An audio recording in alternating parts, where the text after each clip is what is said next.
so what did y'all boys think about the draft last night? So Mario, our resident Saints hater. Yep.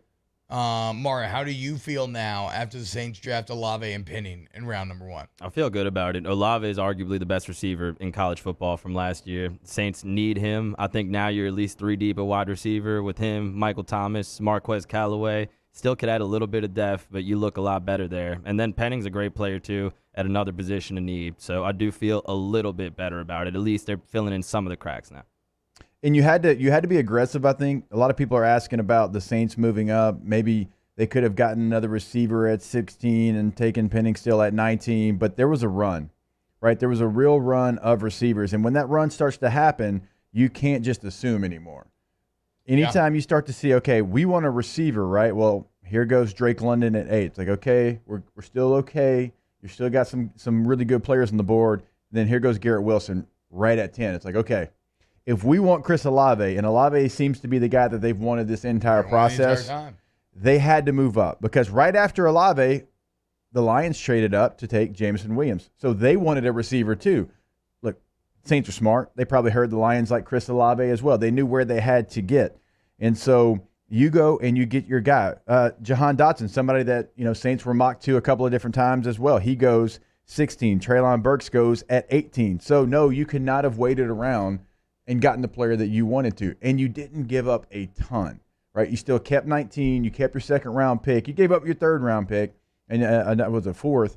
But you still are okay because you went up and you got the guy that you felt like you needed to because that receiver run started. You knew it was going to continue. It did continue, and you had to get ahead of those teams to be able to select Olave.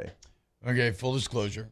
This is the first time that I'm hearing the Saints traded up to get Olave. Sounds like it was the right move. You were busy.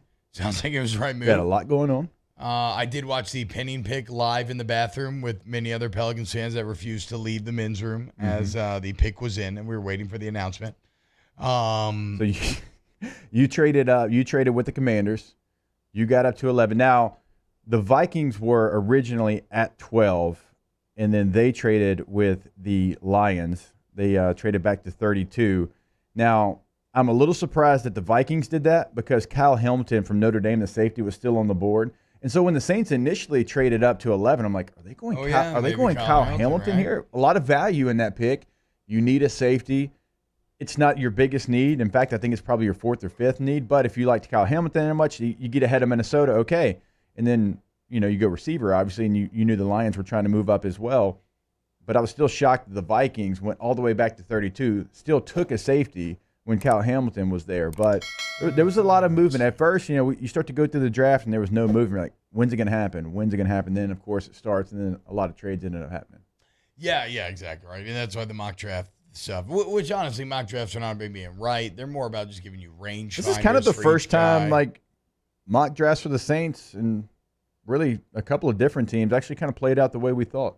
Yes, I was shocked. I talked to the Cannon before him and Mike D went on for 5 hours or whatever it was yesterday, and he was talking about how he was preparing his Saints, his Who Dat Nation State of the Union, gives it every draft, and basically he was calling, not basically, he was calling for open revolt if they drafted a quarterback. He was calling for, burning and pillaging and tearing down the Bastille brick by brick.